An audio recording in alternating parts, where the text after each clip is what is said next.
retreat.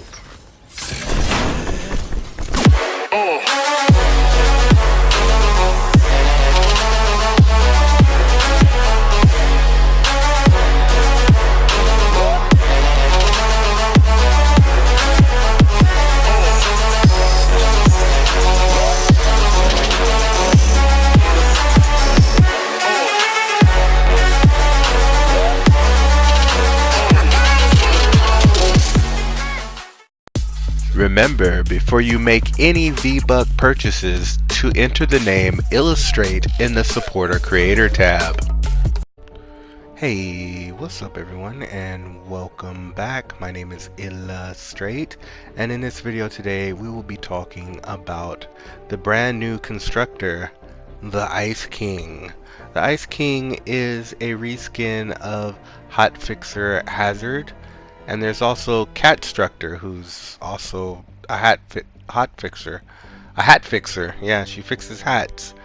Behind every good king, there's a good queen. So I'll be using the Ice Queen in the support slot, and her ability that she gives is called Punchy, and it gives you more blunt melee damage and more impact with those type of weapons. Currently, I have Heavy Base Kyle slotted in the tactical slot, but let's see if we can find a card that complements the Ice Queen a little bit better. And there it is, Vanguard Suthi, who gives a tactical called Stun Baton.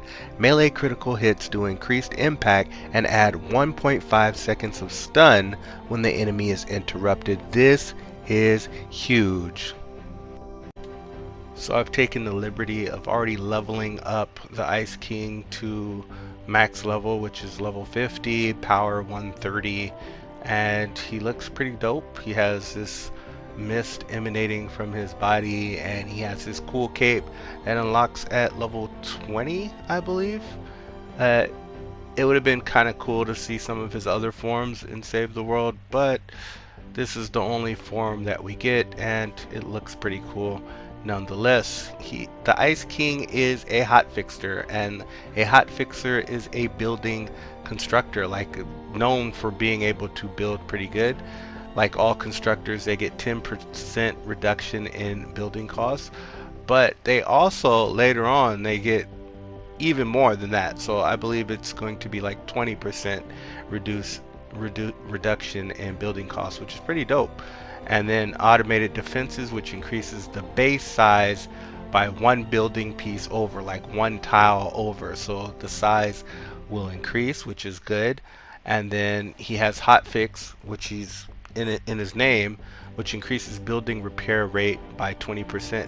This guy can literally stand on the other side of the wall that husks are beating on and repair it faster than the husk can break it most of the time. So it's pretty cool. Kinetic overload, just like most constructors, should I say. Power modulation, like power base Nox, one of my favorite constructors, and that heals all the walls. There's also a perk that you can add to your traps that heals walls as well, so that's like double healing if you have that.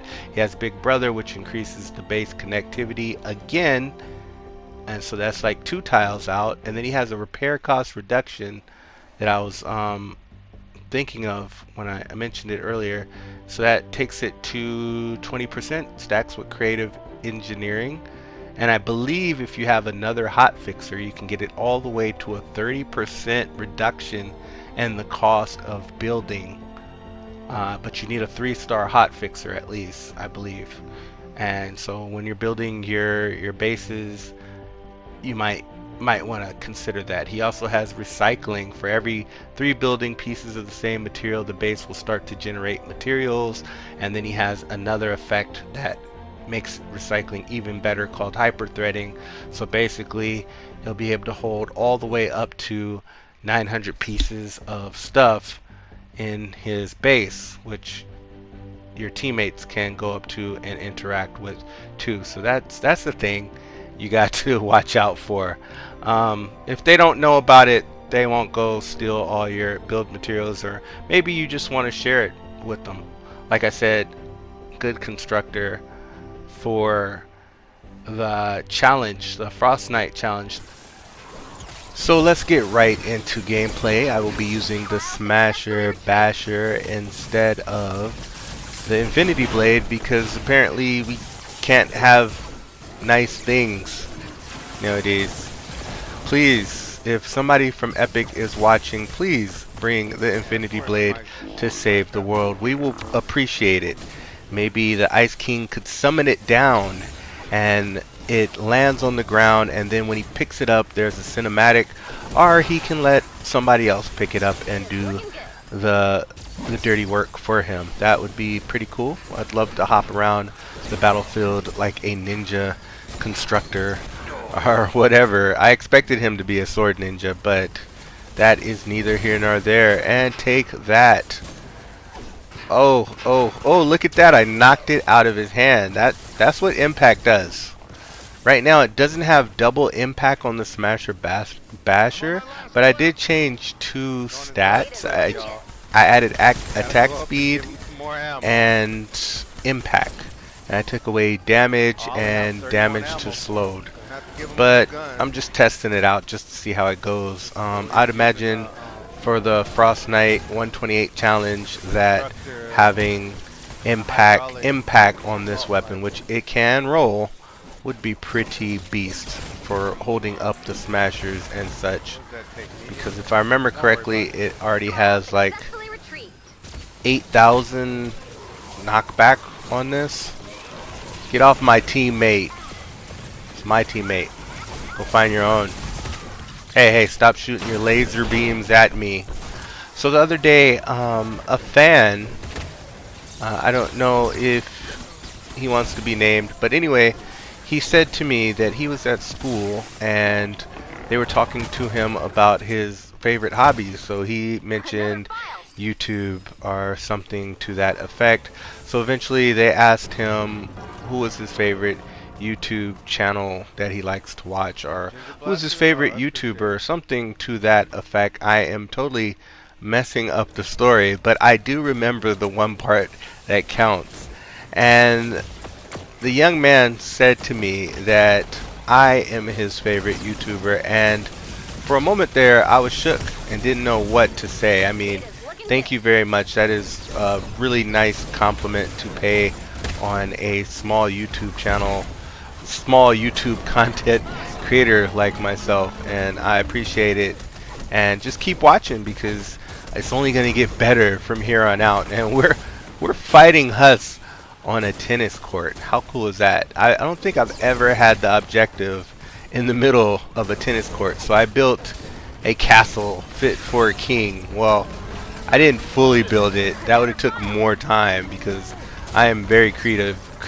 Before Fortnite Creative came out, there's like this castle at the introduction, and she says this is what we could build and this is what we have enough material to build. Ray, she says that. So I said screw that, and I kept farming material back when we only had 900 material a stack, and I created that castle from the intro. But I'll be showing that off in maybe tomorrow's video or something.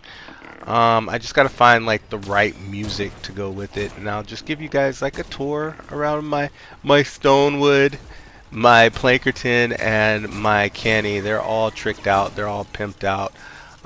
Can I say that word? I don't even know. But what I do know is when you set your constructor up like this, with the hammer has powerful and versatile, has the Smasher Basher, which I'm thinking about leveling a second one up with maybe a different 6 perk, because it's just that good for different situations. Ain't got nothing. That you become a one-man Huss stopping machine. Of course, it helps that he has plasma impulse. He has just like the base level version of it, but it's pretty good.